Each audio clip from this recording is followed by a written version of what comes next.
याद है हमने क्वेश्चन नंबर 12 तक एक वीडियो में कवर कर लिया है और अब हम क्वेश्चन नंबर 13 से बाकी जो रिमेनिंग पार्ट है उनको कवर करने वाले हैं। इस चैप्टर में बहुत सारे न्यूमेरिकल्स हैं जिनको हम लीव करेंगे क्योंकि वो सारे पोटेंशियोमीटर पे बेस्ड हैं जो कि अभी आपके टॉपिक में नहीं है। क्लियर है? ठीक है, तो आते हैं लगभग क्वेश्चन नंबर 13 में। पढ़ते हैं क्या लिखा हुआ है। The earth surface has a negative charge surface density of 10 to the power minus 9 kilometer square. The potential difference of 400 kilowatt between the top of the atmosphere and the surface results in current of only 1800 ampere over the entire globe. If there were no mechanism of sustaining atmosphere electric field, how much time would be required to neutralize the earth surface? और earth surface के लिए उन्होंने हमें radius दिया। Simple सा question समझिएगा क्या कह रहा है क्वेश्चन। कह रहा है कि हमारी जो अर्थ सरफेस है उसके पास नेगेटिव चार्ज डेंसिटी है और वो चार्ज डेंसिटी कितनी है 10 to the power -9 कूलम। तो हम सबसे पहले लिखते हैं अपनी चार्ज डेंसिटी को। लिखा है 10 to the power -9 coulomb per metre square. Clear हो गई बात।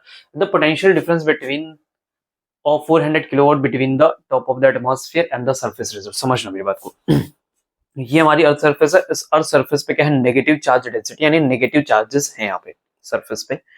और जब हम अर्थ के सरफेस से टॉप ऑफ द एटमॉस्फेयर पे जाते हैं तो उनके बीच में एक पोटेंशियल डिफरेंस बन के तैयार हो गया। पोटेंशियल डिफरेंस की जो वैल्यू गिवन की गई है वो आया 400 किलोवाट का पोटेंशियल डिफरेंस है। ठीक है, अब इस पोटेंशियल डिफरेंस की वजह से क्या होता है? 1800 एम्पियर की करंट फ्लो होगी। क्या लिखा है यहाँ पे? 1800 एम्पियर की करंट फ्लो हो रही है। तो आपको पता है करंट फ्लो होने का मतलब क्या होगा कि माइनस चार्ज फ्लो करना स्टार्ट कर देगा। माइनस चार्ज फ्लो करना स्टार्ट कर देगा तो नेगेटिव चार्जेस कहाँ है? सरफेस पे। ये सरफेस से एटमॉस्फेयर की तरफ फ्लो करना स्टार्ट कर देंगे। जब ये फ्लो करना स्टार्ट करेंगे तो 1800 एम्पियर की करंट बनके तैयार होगी। क्वेश्चन क्या बोल रहा है? क्वेश्चन कह रहा है कि आप मुझे बताओ how much time would be required to neutralise the earth surface. तो अर्थ सरफेस जो है कितनी देर में न्यूट्रलाइज हो जाएगा? जितना टाइम यहां से चार्जेस को ऊपर जाने में लगेगा, ठीक है, as a form of current, उतने टाइम में ही ये पूरा न्यूट्रलाइज होगा।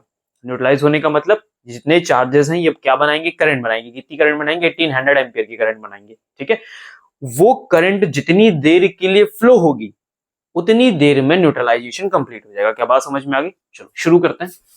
ये हमें गिवन किया गया है इन्होंने। ठीक है, अब हमारा जो टारगेट है वो क्या पता करना है?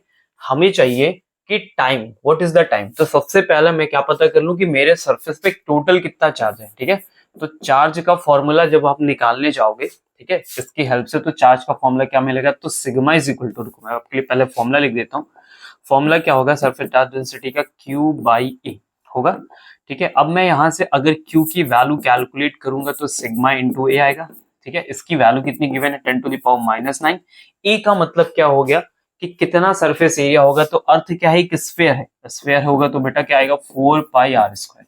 ठीक है, सारी वैल्यू आप चाहो तो यहाँ पे पुट कर दो। 10 to the power -9, 4 into pi की वैल्यू 3.14, आर इन्होंने गिवन करके रखा है हमें 6.37 into 10 to the power 6 metre का होल स्क्वायर। और जब आप इसे सॉल्व करोगे तो आपका जो रिजल्ट है वो यहाँ तक पहुंचेगा। कितना आ जाएगा? 509.65 into 10 to the power 3 coulomb charge.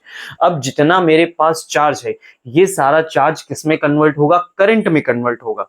ठीक है, तो जितनी देर के लिए इस चार्ज से करंट फ्लो करेगी उतनी देर तक में पूरा न्यूट्रलाइजेशन कंप्लीट हो जाएगा। क्या बात समझ आई? आपने चार्ज दिया, चार्ज जैसे ही हम देंगे तो उससे करंट बनेगा। अब वो करंट जितनी देर के लिए सस्टेन करेगा उसी टाइम के जस्ट बाद हमारा न्यूट्रलाइजेशन कंप्लीट हो जाएगा। तो चलो करते हैं कैसे होगा। तो I इज इक्वल टू क्या होता है भाई? Q बाई टी होता है। कितना टाइम लगेगा इस करंट को फ्लो होने के लिए? तो Q अपॉन में क्या आ जाएगा? I आ जाएगा। ये चार्जेस है, ये करंट है, जितनी देर तक फ्लो करेंगे उतने टाइम में हमारी कहानी कंप्लीट हो जाएगी। तो Q हमने निकाला 509.65 इंटू 10 to the power 3, और इस पार्ट को डिवाइड करोगे आप करंट से तो करंट कितना है आपके पास? 1800 ampere.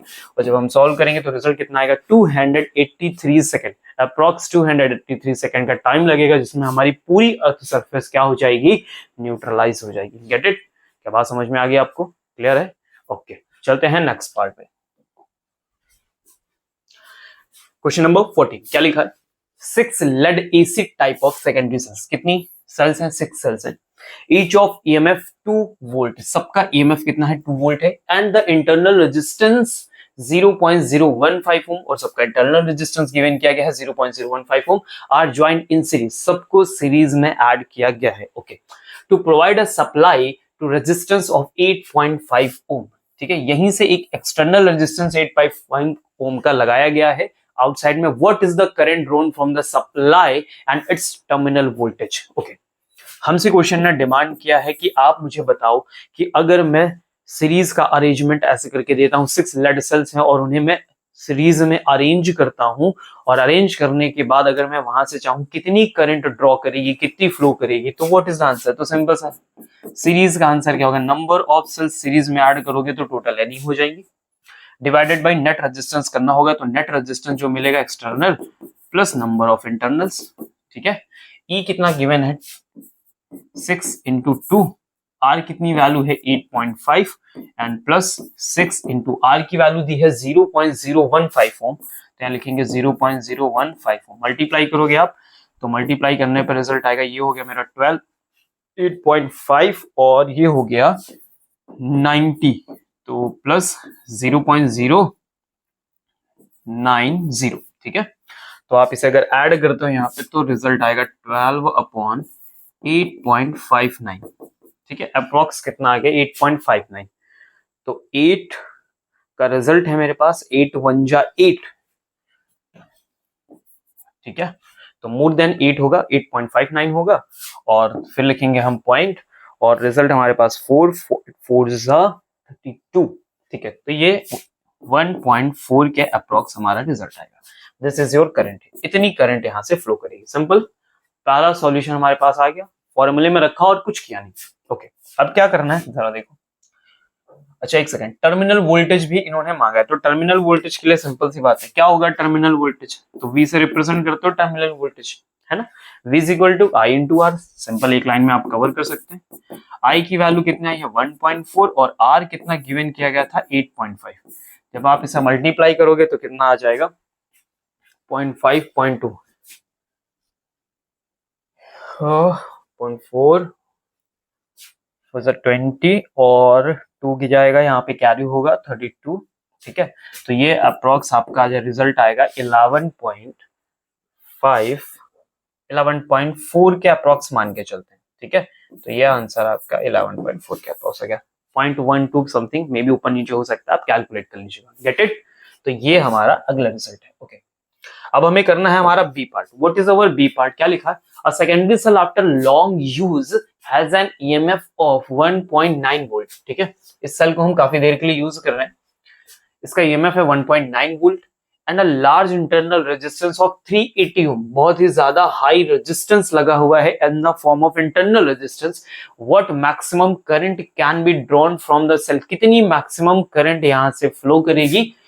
Could the cell drive the starting motor of the car, और हमें बताना है क्या ये जो करंट है वो इस सेल को, सॉरी ये सेल से जो करंट है क्या वो कार के मोटर को ड्राइव कर पाएगी, या मतलब स्टार्ट कर पाएगी। तो इसके लिए पता है क्या होना चाहिए, बहुत ज्यादा हाई करंट होना चाहिए। अगर मुझे स्टार्टिंग में टॉर्क प्रोड्यूस करना है तो एक हाई अमाउंट ऑफ करंट चाहिए, अगर वो यहां से मिला तो यस, अदरवाइज आंसर मेरा नो है। तो ये 1.9 है और 380 है। ठीक है, देखो करंट मांगा है इन्होंने, तो करंट मांगा हो तो V बाई R करोगे। V इन्होंने दिया है 1.9 और R दिया है 380। ठीक है, 19 टूजा, तो 19 टूजा हो गया भाई, तो 2 टाइम्स में कैंसिल आउट हो गया, पॉइंट लगा था, तो ये हो गया 1/200। सिंपल, क्लियर है। अब मैं इसको सॉल्व करूंगा तो मेरा रिजल्ट आएगा 0.5, एक सेकेंड, 0 2 0 है तो 0 0 5। ठीक है, तो ये मेरा आंसर आ गया 0.005।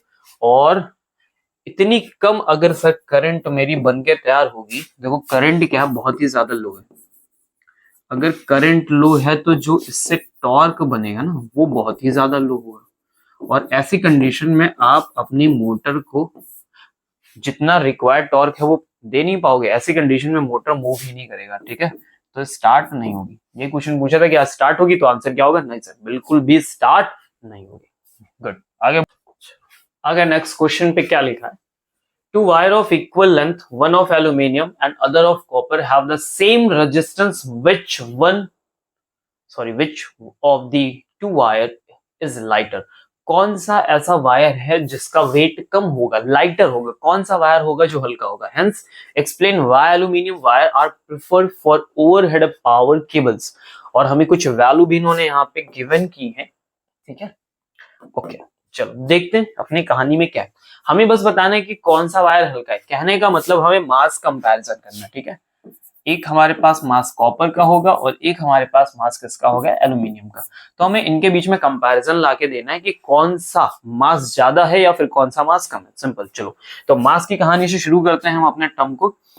तो मास का रिजल्ट अगर मैं बनाना चाहूं तो ध्यान से देखो मुझे गिवन क्या गया, डेंसिटी का टर्म गिवन क्या है, यानी यहाँ पे जो मास है वो कहीं ना कहीं डेंसिटी से रिलेट करने पे बात बनेगी। तो डेंसिटी इज इक्वल टू होता है मास पर वॉल्यूम, तो मास इज इक्वल टू क्या हो जाएगा, डेंसिटी इंटू वॉल्यूम। डेंसिटी को डी ले लेते हैं, वॉल्यूम। अब वायर है तो वायर का जो तुम्हें वॉल्यूम मिलेगा वो कैसा मिलेगा, तो वायर तो लुक लाइक सर ऐसे होता है, ठीक है। अब इसके लिए जब हम लोग वॉल्यूम निकालेंगे तो ये लेंथ हो जाएगा, ये क्रॉस सेक्शन एरिया हो जाएगा। तो अगर मैं यहाँ पे लिखूंगा तो मुझे क्या मिलेगा, ए इंटू एल, यानी mass is equal to density into volume. Density में डी लिखा और वॉल्यूम में हमने लिख लिया ए इंटू एल। अब देखो यहाँ पे कहीं भी क्रॉस सेक्शन एरिया के बारे में कोई बात नहीं, बात किसके लिए हुई है, उन्होंने बोला लेंथ इक्वल है, चलो ठीक है लेंथ इक्वल ले लेते हैं। और बोला है रेजिस्टेंस सेम है, क्या बोला है, रेजिस्टेंस का टर्म सेम है। और अभी तक कहीं से घूम फिर के हम रेजिस्टेंस तक नहीं आए। अब देखो ये क्वेश्चन खुद ही क्लू दे रहा है कि सॉल्यूशन कैसे होगा। यहाँ रेजिस्टेंस का नाम ले रखा है और यहाँ पे रेजिस्टिविटी गिवन कर रखा है इसने, यानी कहीं ना कहीं से हमें रेजिस्टेंस और रेजिस्टिविटी को लाके यहाँ पे पुटअप करना पड़ेगा, ठीक है। ऐसा कुछ क्लू दे रहा, तो अब जरा ध्यान समझो। मुझे ए गिवन नहीं किया गया, लेकिन ए का मेरा ऐसा कुछ फॉर्मूला रिलेशन होना चाहिए जो रेजिस्टेंस और रेजिस्टिविटी से मैच करे, के साथ आता हो। तो हम लोगों ने एक फॉर्मूला पढ़ के रखा हुआ है रेजिस्टेंस का, मैं यहाँ साइड में लिख रहा हूँ, R is equal to rho L by A. याद आया, ऐसा फॉर्मूला याद आया, क्लियर है। और अगर मैं यहां से वैल्यू निकाल लूं ए की, तो ए इज इक्वल टू मिलेगा भाई रो एल बाई आर, यानी ए को मैं रिप्लेस कर दूं और इन वैल्यूज को उठा के पुटअप कर दूं तो मुझे गिवन की गई, हम सॉल्यूशन आगे कर लेंगे। तो आइए करते हैं, d इंटू ए की जगह लिखेंगे rho L, L into L का स्क्वायर हो जाएगा और यहाँ पे आ जाएगा आर। तो ये मास का फॉर्मूला मेरे पास बन के आएगा इन दोनों के लिए, ठीक है। अब मुझे क्या करना है, कंपैरिजन करना है, दोनों का रिजल्ट मुझे कंपेयर करना है। तो आज करते हैं, तो मैं यहाँ लिखूंगा mass of copper divided by mass of aluminium, ठीक है। रेशियो ले लेते हैं, जिसका रेशियो, अगर रेशियो ज्यादा आएगा तो पता है डिपेंड करेगा कि क्या रिजल्ट आएगा। रेशियो से हम डिफाइन कर देंगे which one is lighter and which one is heavier, okay.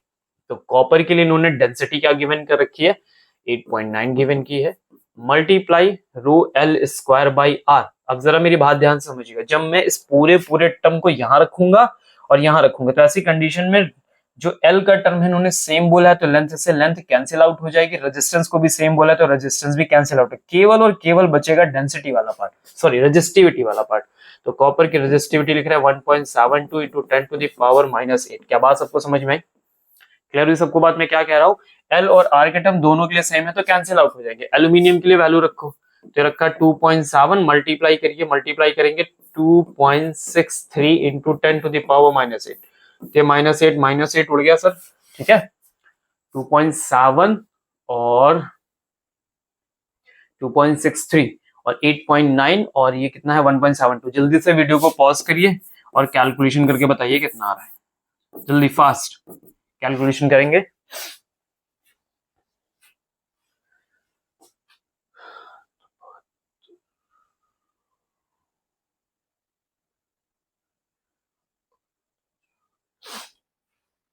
अगर ध्यान से देखें तो ये रिजल्ट जो है, ये रिजल्ट लगभग अप्रॉक्स इसके 2 टाइम्स है, ठीक है। फुल 2 टाइम्स नहीं, 1.9 समथिंग, ये 2 टाइम्स है, ठीक है। अगर मैं 2 और इसको मल्टीप्लाई कर देता हूँ, इन दोनों रिजल्ट को आपस में मल्टीप्लाई करो, 2 2 4, ठीक है। तो 4 पॉइंट समथिंग आएगा, मतलब ये 8.9 है, ये 4 से ज्यादा होगा, ये 8 से वैल्यू ज्यादा, तो ये अगर मैं इस पूरी वैल्यू को काटूं तो लगभग अप्रॉक्स ये वैल्यू 2 आनी चाहिए। तो अगर मैं यहाँ पे बात करूं तो लगभग जो रेशियो आएगा वो 2 रेशियो बनाना चाहिए, ठीक है। ऑन अप्रॉक्स वैल्यू रेशियो बनाना चाहिए। अब देखो कॉपर जो है वो 2 टाइम्स है, एल्यूमिनियम जो है 1 टाइम्स है, इसका मतलब विच वन इज लाइटर, तो मैं कहूंगा, मैं क्या बोलूंगा, aluminium is lighter one. Clear हो गई बात। अब चलते हैं इसके सेकंड पार्ट में, क्या पूछा इसने सेकंड पार्ट में, helps explain why aluminium are preferred for overhead power cables. ऐसा क्यों होता है जरा समझना।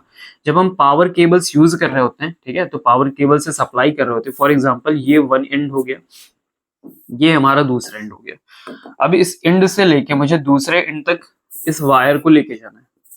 अब जब हम पावर केबल्स के थ्रू सप्लाई कर रहे होते हैं तो अच्छे खासी डिस्टेंस होती है, फॉर एग्जांपल ये डिस्टेंस दिया मुझे 1 किलोमीटर की, एक बेसिक से डिस्टेंस। अब ऐसे कंडीशन में अगर ये वायर का जो वेट है वो हैवियर हुआ, यानी ये ज्यादा वेट का वायर हुआ, तो क्या होगा कुछ दिनों बाद, ठीक है, स्पेशली समर्स में ये वायर हमें ऐसे दिखने लगेंगे, स्लैग डाउन कर जाएंगे, ठीक है, लटक जाएंगे, ये स्लैग डाउन कर जाएंगे, ठीक है। तो ऐसी कंडीशन में क्या होगा कि अगर इसके नीचे भी कोई कनेक्शन हमने या फिर कोई दूसरा वायर कनेक्ट करके रखा तो ये उनसे टच करेंगे, ठीक है, दूसरा तीसरे टच करेगा, तो ऐसे कंडीशन में शॉर्ट सर्किट होने के चांसेस होते हैं, हमारी केबल्स खराब होती है, ओवरलोड होता है ना, एक्सेस ऑफ चीजें। तो आप ऐसा समझ लो कि जब मैं लाइटर वायर यूज करता हूं तो सैग डाउन होने के जो चांसेस होते हैं वो क्या हो जाते हैं, कम हो जाते हैं, ठीक है। जो हमारा नुकसान होने वाला होता है वो भी क्या हो जाता है, बच जाता है। के बात समझ गए। इसलिए हम लोग क्या करते हैं, ओवरहेड पावर केबल्स में यूज करते हैं। क्लियर होगी सबको बात। चलो आगे बढ़ते हैं नेक्स्ट क्वेश्चन पे। क्वेश्चन नंबर 16 क्या लिखा, what conclusion can you draw from the following observation. एक ऑब्जर्वेशन इन्होंने हमें दे के रखा है और इस ऑब्जर्वेशन से हमें बताना है कि हमें क्या पता चल रहा है। तो जरा देखो टेबल किसके बारे में, तो एक तरफ सर करंट दिया है और दूसरी तरफ इन्होंने क्या दिया है, वोल्टेज, करंट वोल्टेज। अगर मैं कहूं करंट और वोल्टेज की हेल्प से तुम्हें क्या मिलेगा, तो तुम्हें पता है V, ठीक है, और तुम्हें पता है I। अगर मैंने इन दोनों के बीच का रेशियो ले लिया तो तुम्हें रिजल्ट क्या मिलेगा, रेजिस्टेंस। यानी इन दोनों की टेबल से मुझे रेजिस्टेंस मिलेगा, इन दोनों की टेबल से मुझे रेजिस्टेंस मिलेगा। तो आज चलो बात करते हैं कि क्या है रेजिस्टेंस के बारे में। तो ये तो क्लियर हो गया कि यहां से मुझे रेजिस्टेंस मिलेगा। क्या है, can you draw the observation. हाँ हम ड्रॉ कर लेंगे, रेजिस्टेंस बना लेंगे, सिंपल सी बात है। पहले देख लेते हैं कि रेजिस्टेंस किस तरह से है ना, वेरिएबल है, क्या है, कांस्टेंट है, ग्राफ कैसे जाएगा वो चेक कर लेते हैं। चलो पहला ऑब्जर्वेशन में आओ, तो पहला लिखा 3.94 डिवाइडेड बाय 0.2, ठीक है, डेसिमल से ये डेसिमल इधर खिसका आया, ठीक है, और 2 से इसको कट करते हैं तो 2 से कट करोगे 1 पॉइंट, सॉरी 1 पॉइंट बोल रहा हूँ 1, और ये रिजल्ट आया 9 जा 18, ठीक है, और ये पॉइंट आएगा 7। तो पहला रेजिस्टेंस 19.7 आ गया, ठीक है। चलो दूसरा चेक करते हैं, तो 7.87 डिवाइडेड बाय 0.4, इसको भी सॉल्व करते हैं। तो 4 1 जा 4 हो गया सर, क्लियर हो गई, 739, ठीक है, 36 हो गया यहाँ पे, और 82, ठीक है, पॉइंट कितना हो गया, 6 हो गया, और 6 होने के बाद फिर कितना हो जाएगा अगेन सर भाई 6 7 कंटिन्यूस चल रहा है हमारी कहानी, 7 6 और 7 19.67 फिर से आ गया। 1 पे चेक कर लो भाई, तो देखो 19.7 दिया ये और ये 1 है, तो आंसर फिर से क्या आ गया भाई 19.7 आ गया। तो अप्रोक्स देखो रिजल्ट मेरे बार बार वही आ रहे हैं। और चलो यहाँ चेक कर लेते हैं, 7 पे चेक कर लेते हैं, तो लिखा 138.5, उससे 7 से डिवाइड करते हैं, ठीक है। चलो कट करते हैं 7 से, तो 7 1 जा कितना हो गया, 7 हो गया, और 6 9 जा, ठीक है, 8 और 5 19.7 आ गया। सेम आंसर्स आ रहे हैं। तो अगर आप ध्यान से यहाँ देख पा रहे हो तो जो हमें रेजिस्टेंस का रिजल्ट मिल रहा है वो सबके लिए सेम मिल रहा है। अगर अब मैं इसके लिए ग्राफ ड्रॉ करने की बात करूं, ठीक है, V और I के बीच में, तो सिंपल सा एक ग्राफ यहाँ पे बनके तैयार हो जाएगा, ठीक है।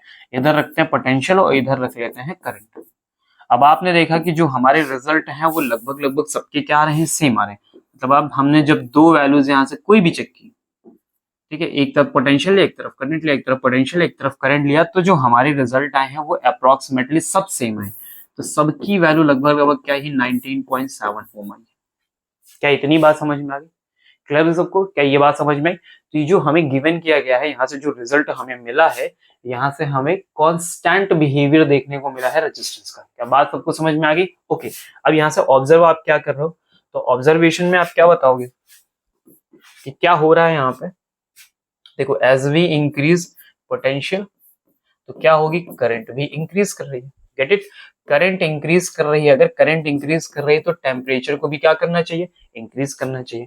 अगर टेम्परेचर इंक्रीज कर रहा है तो ऐसी कंडीशन में रेजिस्टेंस का पार्ट भी क्या कर जाना चाहिए, इंक्रीज कर जाना चाहिए। लेकिन यहां पर ऐसा नहीं हुआ, यहां पे रेजिस्टेंस कैसा बिहेव कर रहा है भाई, कांस्टेंट बिहेव कर रहा है। कैसा बिहेव कर रहा है, रेजिस्टेंस कांस्टेंट बिहेव कर रहा है, मतलब इंडिपेंडेंट ऑफ रेजिस्टेंस का बिहेव कर रहा है, इंडिपेंडेंट ऑफ रेजिस्टेंस का बिहेव कर रहा है। क्या बात सबको समझ में आ गई, गेट इट, ठीक है। और यहाँ पे कैसा है, कांस्टेंट है, टेम्परेचर डिपेंडेंट नहीं है। इस बात को आप दूसरी तरह भी बोल सकते हो कि इसके लिए जो अल्फा की वैल्यू है वो क्या है, वेरी लो। अगर अल्फा आपका बहुत कम होगा, टेम्परेचर कोएफिशिएंट अगर आपका बहुत कम होगा उस मटेरियल का, तो आप टेम्परेचर के साथ रेजिस्टेंस रेज नहीं कर पाओगे, ठीक है। तो वैसी बात है, इसी वजह से आर का रिजल्ट जो है वो लगभग कांस्टेंट चल रहा है। सिंपल फिनिश, बहुत ही आसान। अपने नेक्स्ट क्वेश्चन में क्या लिखा, आंसर दी फॉलोइंग क्वेश्चंस। तो ये क्वेश्चंस हमारे कैसे हैं, थ्योरेटिकल क्वेश्चंस गिवन किए गए। अगर हमने टॉपिक को बहुत अच्छे से पढ़ा, समझ के पढ़ा, तो ये क्वेश्चंस बहुत आसानी से हो जाएंगे। फिलहाल अगर नहीं पढ़ा तो ये क्वेश्चंस करने पे टॉपिक भी क्लियर हो जाएगा, है ना, मतलब दोनों बातें सही, ठीक है। आ जाओ समझते हैं। पहला क्वेश्चन लिखा, steady current flows in a metallic conductor of non uniform section. Of non uniform section का मतलब क्या हो गया, पहले क्वेश्चन में बोला है कि हमारे पास जो वायर है, ठीक है, वो नॉन यूनिफॉर्म सेक्शन का मतलब जगह जगह पे ए की वैल्यू बदल रही है भाई। ये A1 है तो ये A2 है, ये A3, क्रॉस सेक्शन एरिया बदल रहा। तो say which of these quantities are constant along the conductor. तो कौन सी क्वांटिटीज होंगी जो कंडक्टर के अलोंग कांस्टेंट रहेंगी, पहला करंट, फिर है करंट डेंसिटी, इलेक्ट्रिक फील्ड है, और ड्रिफ्ट वेलोसिटी। तो आ जाओ शुरू करते हैं, एक एक को खत्म करते हैं। पहले आते हैं ड्रिफ्ट पे बात करते हैं। तो I is equal to n e A v d. अगर ए और वी डी के बीच में रिलेशन निकाला जाए तो देखो I by A is equal to V D आ जाएगा, यानी वी डी और ए के बीच में रिलेशन इनवर्सली प्रोपोर्शनल है। तो जहां एरिया बढ़ेगा वहां ड्रिफ्ट घट जाएगी, और जहां एरिया कम होगा वहां ड्रिफ्ट इंक्रीज करेगी, यानी ड्रिफ्ट वेलोसिटी क्या है, वेरिएबल। अब बात कर लेते हैं इलेक्ट्रिक फील्ड पे। तो इलेक्ट्रिक फील्ड का रिलेशन क्या होता है, चलो मैं इसको थोड़ा ऊपर खिसका दूं, ठीक है। अब इलेक्ट्रिक फील्ड का रिलेशन क्या होता है, तो तुम लोगों ने ओम्स लॉ पढ़ के रखा होगा। तो J is equal to conductivity into electric field पढ़ा है हम लोगों ने, Ohm's law, vector form of Ohm's law, ठीक है। अब जरा देखो यहाँ पे J और E आपस में कैसे हैं, डायरेक्टली प्रोपोर्शनल है। J क्या होता है, J होता है हमारा करंट डेंसिटी, और इस क्वेश्चन में उन्होंने करंट डेंसिटी के बारे में भी बात की। जरा देखो यहाँ पे क्वेश्चन ने बोला है कि करंट डेंसिटी का भी रिलेशन दो, तो आप पहले करंट डेंसिटी फिनिश करते हैं, अब जैसा होगा उसके साथ रिलेशन आ जाएगा। तो I बाई ए, ये देखो सामने ही लिखा भाई, I बाई ए का जो रिजल्ट है, ठीक है, ये this is the I by A, ये वाला मेरा पार्ट है, ठीक है। और इसी से क्या बनेगा, J। अब ध्यान से जरा देखो तो J का रिलेशन ए के साथ कैसा आ रहा है, इनवर्सली प्रोपोर्शनल, यानी एरिया जहां बढ़ेगा J घट जाएगा, एरिया जहां घटेगा J बढ़ जाएगा। सेम ऐसे ही कंडीशन में क्या होगा, J इज डायरेक्टली प्रोपोर्शनलिटी, तो जैसा बिहेवियर J के साथ होगा वैसा बिहेवियर E के साथ होगा, यानी E भी मेरे लिए कैसा काम करेगा, वेरिएबल का काम करेगा। अब क्या बचा, करंट बचा हुआ है, ठीक है। तो करंट में आओगे तो भाई करंट एक लाइन में I is equal to Q by t, ठीक है। ये सिर्फ चार्ज के फ्लो पर डिपेंड करेगा, बाकी क्रॉस सेक्शन एरिया क्या है इन सब पे बिल्कुल भी डिपेंडेंट नहीं होता है। तो सिर्फ एक ही कांस्टेंट है, कौन, करंट, और बाकी सारी चीजें मेरे लिए क्या है, वेरिएबल का बिहेव करेंगे। सिमन क्लियर हो गया, ओके। आते हैं क्वेश्चन नंबर सी पे, B. Is Ohm's law universally applicable for all conducting elements, if not give example of elements which do not obey Ohm's law. Ohm's law के लिए कह रहे हैं, क्या यूनिवर्स में हर जगह ओम्स लॉ एप्लीकेबल हो पाएगा, यूनिवर्सली एप्लीकेबल, तो क्या है Ohm's law, V is directly proportional to I, ठीक है। जितना पोटेंशियल इंक्रीज करे उसी रेशियो में करंट का टर्म भी इंक्रीज कर जाए। क्या ऐसा हर जगह होगा, तो आंसर है नो, ऐसा हर जगह नहीं होता है। इसका सबसे बड़ा जो एग्जांपल हम दे सकते हैं वो हमारे होते हैं सेमीकंडक्टर्स। जब आप सेमीकंडक्टर्स में जाओगे, है ना, तो उन सबके बिहेवियर ऐसे मिलेंगे, यानी स्पेशली अगर मैं नाम बोलूं तो उन्हें हम बोलते हैं नॉन ओमिक मटेरियल सर्किट्स, कुछ भी आप बोल सकते हैं, ठीक है। तो जो ओम्स लॉ को फॉलो नहीं करते वो नॉन ओमिक कहलाते हैं। क्लियर हो गया, तो जितने भी सेमीकंडक्टर डिवाइसेस होंगी वो इन सबको फॉलो नहीं करेंगे, गेट इट, ठीक है। ट्रांजिस्टर्स में जाओगे, मतलब इन मैक्सिमम ऐसे बहुत सारे टर्म्स हैं जो इन पे बिहेव, जो इनको फॉलो नहीं करेंगे, ठीक है। अब एक और इंपॉर्टेंट बात मैं यहाँ पे ऐड करता हूँ कि V और I डायरेक्टली प्रोपोर्शनल होते हैं, लेकिन ये पता है कब तक चलता है, ठीक है, एक लो टेम्परेचर तक। लो टेम्परेचर का मेरा मतलब माइनस से नहीं, लो टेम्परेचर का मतलब एक नॉर्मल टेम्परेचर से। अगर टेम्परेचर हाई हुआ तो उस कंडीशन में V और I वैसे भी आपस में डायरेक्टली प्रोपोर्शनल नहीं रह जाते, इवन कंडक्टर के अंदर भी। क्या बात समझ में आ रही है? तो V और I डायरेक्टली प्रोपोर्शनल कब तक रहेंगे? जब तक एक ठीक ठाक टर्म बना रहेगा। जैसे ओम्स ने बोला था कि सारी चीजें बढ़िया सी कांस्टेंट रहनी चाहिए, कुछ बदलना नहीं चाहिए। लेकिन क्या होगा कि बहुत देर तक किसी वायर में करंट फ्लो हो रही है तो हीट डेवलप होगी, हीट डेवलप होने से क्या होगा? टेम्परेचर रेज करेगा, चेंज होगा। अगर वो चेंज हुआ तो V और I आपस में प्रोपोर्शनल नहीं होंगे। ठीक है, तो स्पेशली ये आपको इन जगहों पे मिल जाएगा। ओके, अगले पार्ट पे आते हैं। क्वेश्चन नंबर सी, क्या लिखा है जरा पढ़िए। A low voltage from which one needs high current must have very low internal resistance. बहुत सिंपल सी बात इन्होंने कही है ना, कुछ कहा नहीं उन्होंने, तो बस एक लाइन बोला।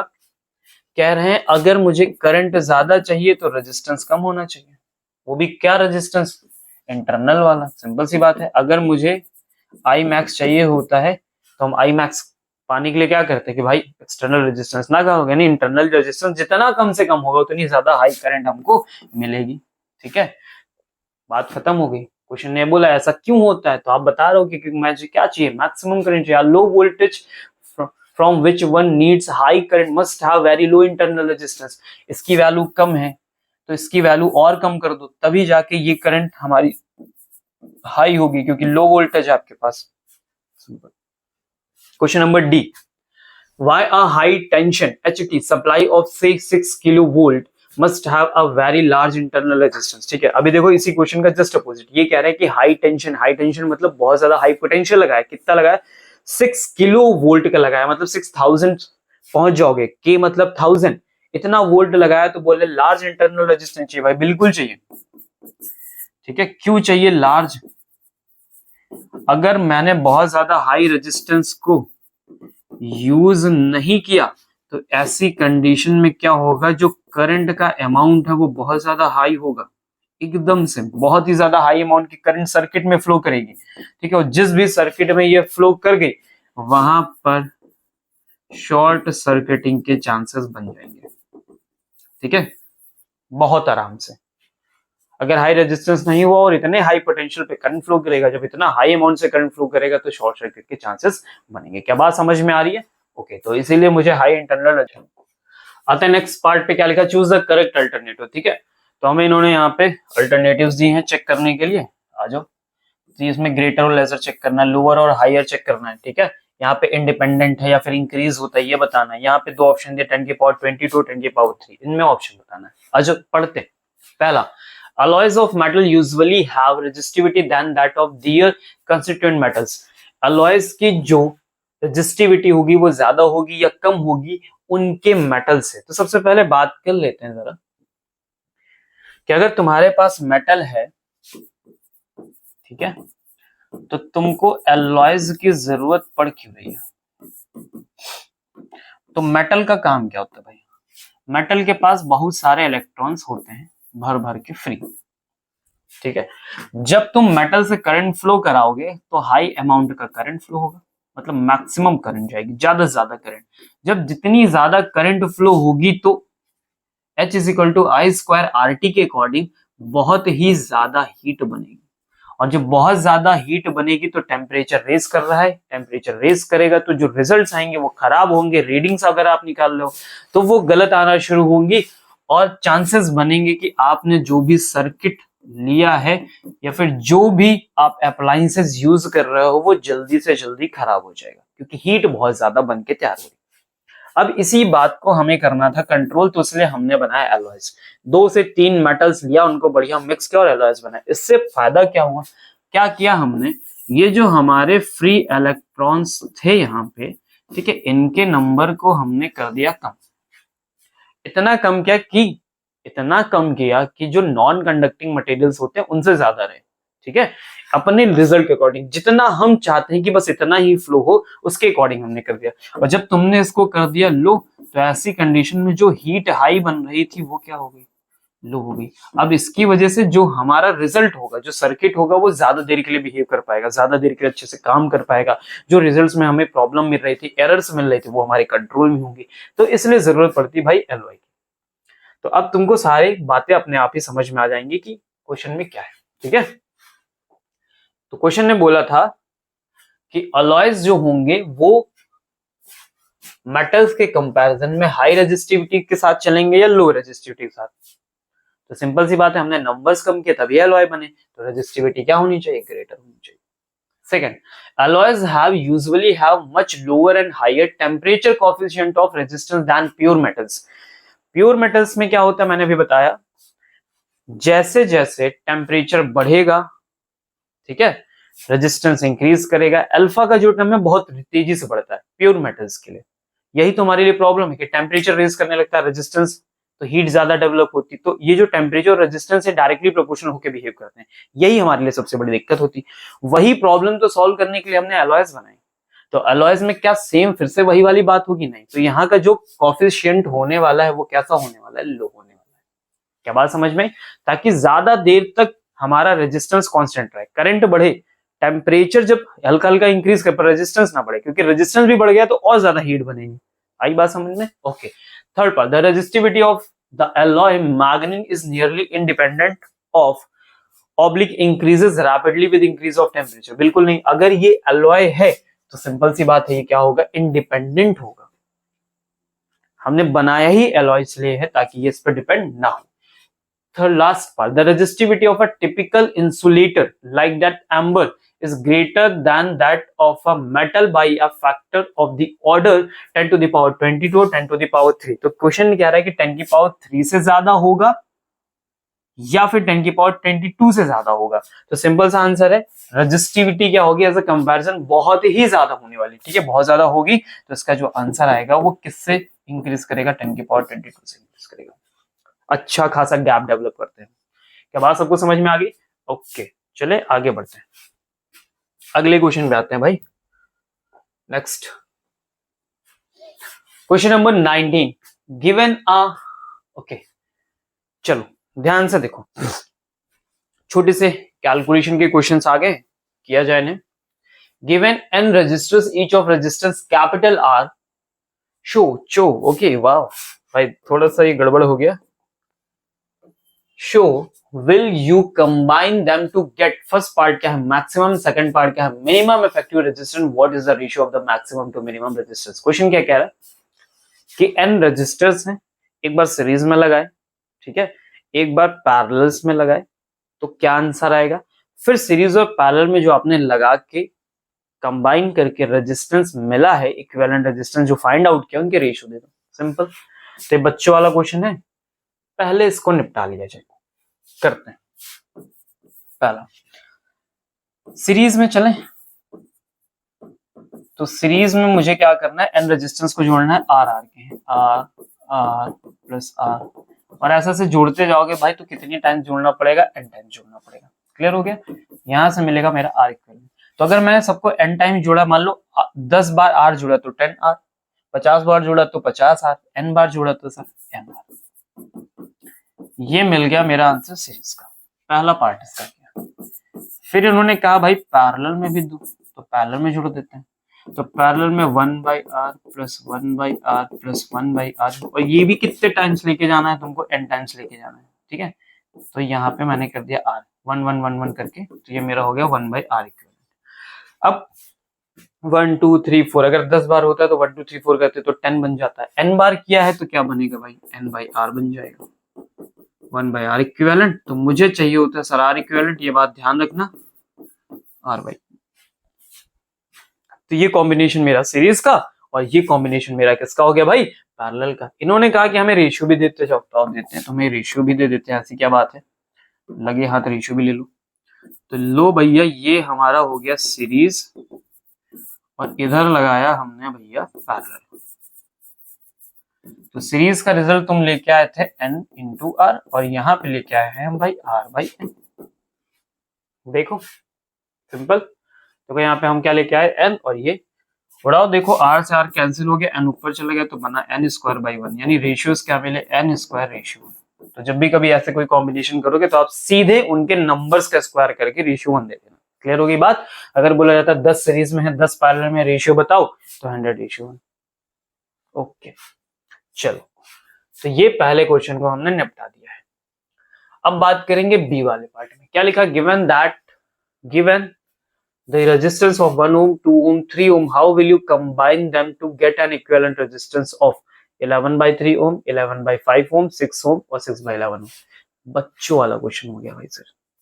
कह रहे हैं एक बार ऐसे जोड़ो कि 11 by 3 बन जाए, एक बार ऐसे जोड़ो 11 by 5 बन जाए, 6 बन जाए, 6 by 11 बन जाए। तो ये सब तुमने 10th में किया है, वो क्वेश्चन पूछ लिया। अब क्योंकि पूछ लिया तो करना तो पड़ेगा ही। तो ऐसा करते हैं, इनको इधर खिसकाते हैं। 1 2 3 से बनाना है, बगल से वैल्यू देखते रहेंगे हम लोग, ठीक है। तो पहला कहना है कि बना के दो मुझे 11 by 3। चलो आओ बनाते हैं। मुझे मेरे पास रेजिस्टेंस है 1 ओम का था, देख लेते हैं 2 और 3, ठीक है। तो मेरे पास है 1 ओम, 2 ओम और 3 ओम। इनको कैसे जोड़े कि 11 by 3 आ जाए? सुनो क्या करते हैं, 1 by 2, अब देखो 1 by 1 plus 1 by 2, पहले हम इनको लेके चल रहे हैं पैरेलल में। जरा लेते हो भाई, पैरेलल में करते हैं। तो ये हो गया मेरे पास 2 plus 1 कितना हो गया भाई 3 by 2, और इसको घुमाओगे तो क्या मिल गया 2 by 3, ठीक है। ये मैंने किया पैरेलल में। अब इसको लगाओ इसके साथ सीरीज में। देखो क्योंकि मुझे नीचे 3 चाहिए था, कैसे पता चला? ऐसे हवा में नहीं पता चला, ऐसे दिमाग लगाया कि भाई इनको अगर मैं सीरीज में लेके जाऊं 2 plus 1 3 कर देंगे, तो जब ये घूमेंगे तो नीचे 3 मिल जाएगा, तो यहीं से मुझे अपॉन में 3 मिल गया। ऐसे सोच लिया मैंने, ठीक है। तो 2 by 3। अब इसको क्या करो, ये तुमने पहले क्या किया पैरेलल में किया, ठीक है। अब इसी को सीरीज में करोगे, किसके साथ? 3 के साथ करोगे। तो लिखो 3 plus 2 by 3, 3 3 9 और 9 2 कितना हो गया 11, 11 by 3। That's your answer. पहली कहानी सर फिनिश होगी। क्लियर होगी बात? Very good. सेकंड पार्ट में 11 by 3 के बाद इन्होंने बोला 11 by 5 चाहिए। क्या चाहिए इनको?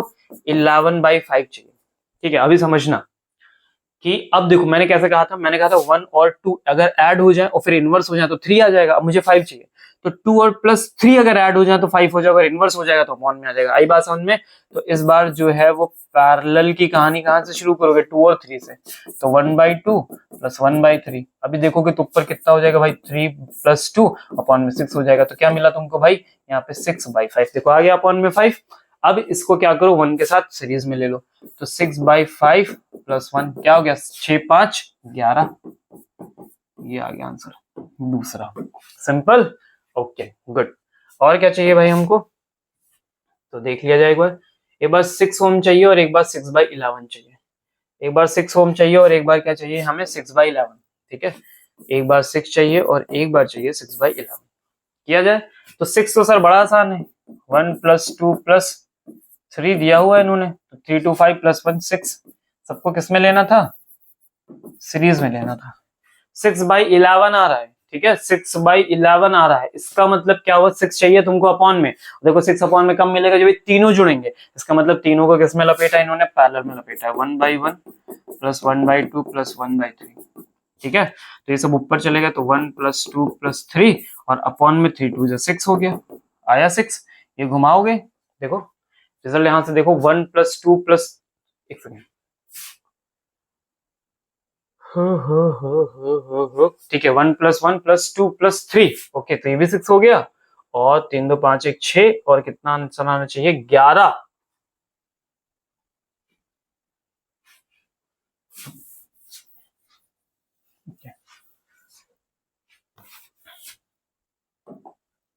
ठीक है तो चलो आ जाओ इसको करते हैं। देखो यहाँ पे 6 आया हुआ है, इनको 6 चाहिए है ना। तो जब सब ऐड होंगे 1 plus 2 plus 3 तभी 6 बनेगा। चलो तो इन सबको सर हमने लपेटा किसमें? सीरीज में लपेटा, सॉरी पैरेलल में लपेटा। 1 plus 1 plus 1 by 2 plus 1 by 3, ठीक है। आज एलसीएम ले लेते हैं।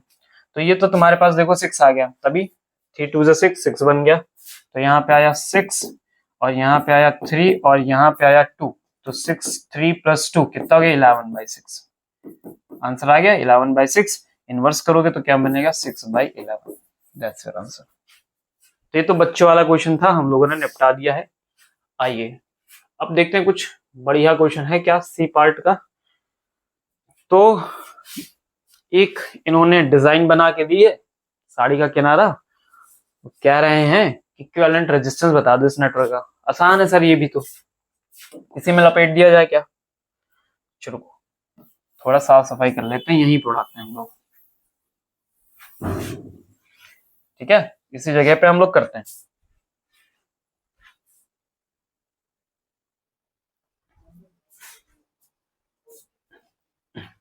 ठीक है चलो आ जाओ शुरू किया जाए। ठीक है, देखो ध्यान से क्या करना है भाई हमें। तो नहीं 1 1, ध्यान से देखो कैसे करते हैं सॉल्यूशन। जिसको आता है बहुत बढ़िया, जिसको नहीं आता एक बार देख लो। एक तरफ से करंट लेके आओ, ठीक है, और जिसमें जिसमें करंट सेम रहे। देखो यहां से करंट अगर मैं बोलूं 1 है तो ये करंट I1 इसमें भी गया और ये करंट इसमें भी गया। ये वाली करंट I2 इसमें है, ये वाली करंट I2 इसमें। तो जिसमें जिसमें सेम करंट चलेगी वो सब सीरीज में, जिसमें जिसमें अलग होगी वो सब पैरेलल में। तो ध्यान से देखो ये दो सीरीज में, तो 1 + 1 को अगर मैं सॉल्व करूं तो कितना बन गया भाई 2 ओम। वैसे 2 + 2 को सॉल्व करूं तो मेरा कितना बन गया भाई 4 ओम। सेम ऐसे ये सॉल्व कर लिया मैंने। अगली बार तुमको फिर से यहाँ पे करंट मिलेगी, फिर से देखोगे इसमें और इसमें करंट सेम जाएगी, कुछ भी जाए, तो फिर से 2 ओम, फिर से 4 ओम। यहाँ जाओ 2 ओम 4 ओम 2 ओम और 4 ओम। सिंपल है। एक को सॉल्व करते हैं, ठीक है। तो 1 2 कितना हो गया भाई, रिजल्ट 8। एकदम सिंपल रफ कैलकुलेशन कर रहे हैं सर हम लोग यहाँ पे, ठीक है। तो ये लिखा मैंने 4, ये लिखा मैंने 2, और लिखा 6/8 से घुमा दो तो कितना हो गया भाई 4/3। सॉरी, कितना हो गया 4/3। तो इसका भी 4/3, इसका भी 4/3, इसका भी 4/3। तो कितने हैं भाई तुम्हारे पास टोटल नेटवर्क, 1 2 3 4, 4 है तो 4 का नेट चाहिए। तो 4 × 4/3 कितना हो गया 16/3 ohm. That's your net answer. Simple था, मानते हुए बच्चों का क्वेश्चन था। ओके, हो गया। आगे हम अपने नेक्स्ट पार्ट पे क्या लिखा है, determine the current drawn from the 12 volt supply with the internal resistance 0.5 ohm by the following infinite work. ठीक है, देखो क्वेश्चन में आ गया infinite, each resistor has 1 ohm resistance. ठीक है, देखो तो कोई ये क्या है, एक कॉम्बिनेशन बनाया गया और ये कॉम्बिनेशन इनफाइनाइट है। जब भी इस तरह का क्वेश्चन हमें मिलता है, ठीक है, तो आपको सबका आंसर पूरे पूरे उस इनफाइनाइट टर्म का रिजल्ट जो है वो x y z कुछ भी लेट कर लेना होता है, ठीक है। फिर एज इट इज जैसा फ्रेमवर्क कंटिन्यूअस कॉपी हो रहा है वैसा ही एक एक्स्ट्रा फ्रेमवर्क लाके ऐड करना होता है और उसका भी आंसर आपको फिर से x रख देना होता है। अगर मान लो कि मैंने पूरे पूरे का आंसर क्या लेट कर लिया, x लेट कर लिया, तो सेम देखो अगर आप यहां देखोगे तो 1 1 1 1 1 1 1 ही चल रहा, मतलब सेम फ्रेमवर्क चल रहा है। तो ऐसा ही एक और पैटर्न उस x के साथ ले जाके ऐड करो और उसका भी आंसर तुम x मान लो, क्योंकि आंसर तो x ही होगा। फाइनाइट है, 1 जोड़ो 2 जोड़ो 4 जोड़ो, तुम फाइनाइट में कितने भी नंबर, तुम 100 मान लो, तुम 200 मान लो, तुम 500 मान लो, लेकिन आंसर तो वही आना चाहिए। क्या बात समझ में आ रही मैं क्या कह रहा हूँ। तो ऐसे कंडीशन में हम इसे सॉल्व करते हैं। चलो आ जाओ मैं बताता हूँ तुम्हें। मैं क्या करूंगा यहाँ पे, let the net resistance of this network is capital X। मैंने मान लिया, ठीक है। अब क्या होगा, सबका आंसर X हो गया, पूरा पूरा रिजल्ट ही X हो गया, हो गया। तो जब एक सारा खत्म हो गया, मेरे पास एक X ओम बचा, सब खत्म हो गया, फिनिश। अब मैं क्या कह रहा हूं कि इसी X में मैं सेम ऐसा ही एक फ्रेमवर्क ऐड कर लूंगा और उससे कोई फर्क नहीं पड़ेगा। तुम 100 मान के इनफाइनाइट को करो, 2000 मान के इनफाइनाइट करो, तो मैं एक और ऐड कर ले रहा हूं ऐसा ही। क्या बात सबको समझ में आ रही मैं क्या कहने की कोशिश कर रहा हूं। तो मैंने कहा मैं ऐसा ही एक फ्रेमवर्क यहाँ पे ऐड करूंगा। तो ए और बी तक मैं पहुंच गया, देखो कोई दिक्कत परेशानी नहीं। तो ये मैंने 1 1 वालों को फिर से ऐड किया। अब इनकी खास बात क्या है, इनकी खास बात है कि इसका भी जो आंसर है वो भी x ही आएगा, ठीक है, समझ गए। चलो x और x किसमें है, अभी किसमें है, पैरेलल में। तो सॉल्व करते हैं 1/x, अरे आदत पड़ी है, 1/x + 1/1 क्या मिलेगा तुम्हें, 1 + x/x, इनवर्स कर दो तो क्या मिलेगा x/x + 1, ठीक है। तो ये वाला नेटवर्क को सॉल्व हो गया और ये वाला नेटवर्क सॉल्व होके किसमें कन्वर्ट हो गया है, तो सर इसका आंसर आ गया इसका आंसर आ गया x/x + 1। अब जरा ध्यान से देखो 1 2 3, ये तीनों किसमें तुम्हें दिख रहा है, सीरीज में दिख रहा है। तो अब चलो इनके ऊपर क्या लगाते हैं, सीरीज का फॉर्मूला लगा देते हैं। आज लगाओ सीरीज, तो मिलेगा मुझे, क्या मिला था भाई, x/x + 1 + 1 + 1, और इसका आंसर किसके बराबर, x के बराबर, ठीक है। आई बात समझ में। चलो तो अब हम क्या करें, लिखे यहाँ पे x प्लस अपॉन में लिखा मैंने x + 1, और ये भाई कितना लिखा है 2 लिखा हुआ है, और ये लिखा हुआ है मेरे पास x लिखा हुआ है। चलो मल्टीप्लाई कर लो, एलसीएम ले लिया जाए तो ये मेरे पास हो गया 2x + 2, ठीक है। अपॉन में क्या हो गया x plus 1 is equal to x, उधर भेज दो भाई, तो कितना हो जाएगा, इधर मेरे पास हो गया ये मेरे पास 3x plus 2 is equal to क्या हो गया x स्क्वायर प्लस, और ये रिजल्ट उधर चला गया तो मेरे पास कितना बन गया, x बन गया। यहाँ तक क्लियर हो गई बात। अब सब सारे टर्म्स उधर लेके चलिए, तो लिखा मैंने एक्स स्क्वायर, 3x उधर आएगा तो माइनस का 2x बनेगा, 2 भी उधर आएगा तो माइनस का 2 बनेगा, दैट इज द 0। ठीक है, तो मेरे पास क्या आ गया, एक इक्वेशन आ गया x square minus 2x minus 2। अब इसको सॉल्व करना है, यानी मुझे क्या चाहिए, x के रूट्स चाहिए। तो रूट्स निकालने के लिए सबसे साधारण सी बात पता है क्या होती है, कुछ मत करो, सीधे चले जाओ श्रीधराचार्य में। क्या होता है श्रीधराचार्य, बहुत लोगों को याद होगा, minus B plus minus under root में B square minus 4ac divided by 2a। ये ए बी सी ये सब क्या है सर, ठीक है। तो चलो बात कर लेते हैं। b जो होगा ये इस पार्ट का कोएफिशिएंट है, ऐसे b पार्ट यहाँ का कोएफिशिएंट है, a पार्ट यहाँ का कोएफिशिएंट है, और ये है c। सबकी वैल्यू लाओ और रखो यहाँ पे, व्हाइट से करेंगे। आओ चलो देखो, b की जगह देखो -2 है कोएफिशिएंट, तो मैंने लिखा -2 प्लस माइनस अंडर रूट के अंदर आ जाओ, बी स्क्वायर लिखा है यानी -2 का क्या कर दे होल स्क्वायर, -4 इंटू ए की जगह जाओ, एक्स स्क्वायर का कोएफिशिएंट 1 है तो 1 लिखा मैंने यहाँ पे, इंटू सी, ये पूरा पार्ट सी होता तो माइनस का 2 लिखा मैंने यहाँ पे, अपॉन में आ जाइए 2 इंटू 1। ठीक है, ये हो गया भाई 2 प्लस माइनस अंडर रूट में आ जाओ, ये हो गया 4 और माइनस माइनस हो गया प्लस, 4 2 जा 8 हो गया, यहाँ पे बचा 2, 4 8 कितना होता है भाई 12 होता है। ठीक है, तो 12 को क्या लिख सकता हूँ, 4 इंटू 3, 12 को लिख सकते हैं 4 इंटू 3, तो 4 को अगर मैं रूट से बाहर ले लूं तो बाहर आ जाएगा 2, तो 2 ये और यहाँ बचा √3, 2 कॉमन कर लो तो आंसर आएगा 1 प्लस माइनस √3। ठीक है, तो ये तुम्हारा रूट आ गया भाई x का, यही तुम्हारा आंसर भी हो गया x के लिए। अब इसमें बात समझते हैं, तो क्या ये मेरा फाइनल आंसर है, नहीं सर रुको समझो मेरी बात को, ये मेरा फाइनल आंसर नहीं है। अगर मैंने 1 माइनस √3, देखो दो आंसर है ना, 1 प्लस √3, क्या मेरे दोनों आंसर होंगे, तो जवाब है नहीं। अगर मैंने यहाँ पे √3 की वैल्यू रख दी 1.732, तो जो रिजल्ट है वो कैसा आने लगेगा, नेगेटिव। और कोई रेजिस्टेंस का नेटवर्क नेगेटिव, कोई मैग्नीट्यूड नेगेटिव होता ही नहीं है, सिंपल सी बात है। तो यानी यही वाला आंसर होगा, 1 प्लस 1.732, जरा जोड़ो कितना हो गया 2.732, दैट्स योर आंसर। क्लियर हो गई सबको बात। तो ये हमारे पास भाई नेट रेजिस्टेंस आ गया है, और हमसे क्या बोला गया था कि भाई करंट भी बताना बोला गया था क्वेश्चन में, तो करंट निकालना था मुझे। तो आ जाओ पहले करंट के लिए इन्फॉर्मेशन ऊपर से आके चेक कर लीजिए क्या था, या फिर यहीं बगल में ही निपटा देंगे। क्या बोला गया था, determine the current drawn from a 12 volt supply with an internal resistance 0.5। अच्छा इंटरनल रेजिस्टेंस भी लगा हुआ है, ओके तो चलो यहीं बगल में निपटाते हैं इनको। तो I is equal to net potential यानी EMF और net resistance R by R। तो ये दिया था 12 और नेट R आपने अपनी निकाल ही लिया था, कितना आया था 2.732 प्लस, और R दिया है इन्होंने 0.5, ऐड करो तो 12 अपॉन 0.5 ऐड होगा यहाँ पे 7.5 कितना हो जाएगा 12 हो जाएगा 1 यानी 3.232, तो लगभग 3 4 12 होता है। ठीक है, वही 3 से थोड़ी वैल्यू ज्यादा है, तो यानी पूरा 4 टाइम ना जाके 3.8 के अप्रॉक्स मेरा आंसर आना चाहिए। That is my current. क्या बात सबको समझ में आ गई, क्या बात सबको समझ में आई, दैट्स आवर रिजल्ट।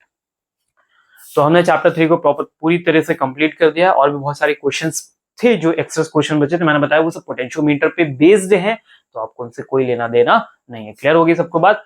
तो चैप्टर 3 कंफर्म हो गया, क्लियर हो गया, फिनिश कर दिया हमने पूरी तरह से, सारे कॉन्सेप्ट हमने इसके कवर कर दिए हैं जो भी हमारे अभी टॉपिक में है। और अब हम मिलेंगे नेक्स्ट वीडियो में अगले टॉपिक के साथ। तो आपको क्या करना है, जितना हम करते जा रहे हैं धीरे धीरे धीरे वो सारी चीजों को कवर करना है। अगर कुछ भी ऐसा जो नहीं समझ में आ रहा है, जो क्लैरिटी नहीं मिल रहा है, उसे कमेंट डाउन करना है। क्लियर है, ठीक है। बहुत ही जल्दी हम इन सारे एनसीईआरटी क्वेश्चंस को कवर करने के बाद पीवाईक्यूज के साथ मिलेंगे, तो उससे पहले आपके कॉन्सेप्ट प्रॉपर तरीके से क्लियर होने चाहिए। चलिए मिलते हैं नेक्स्ट वीडियो में।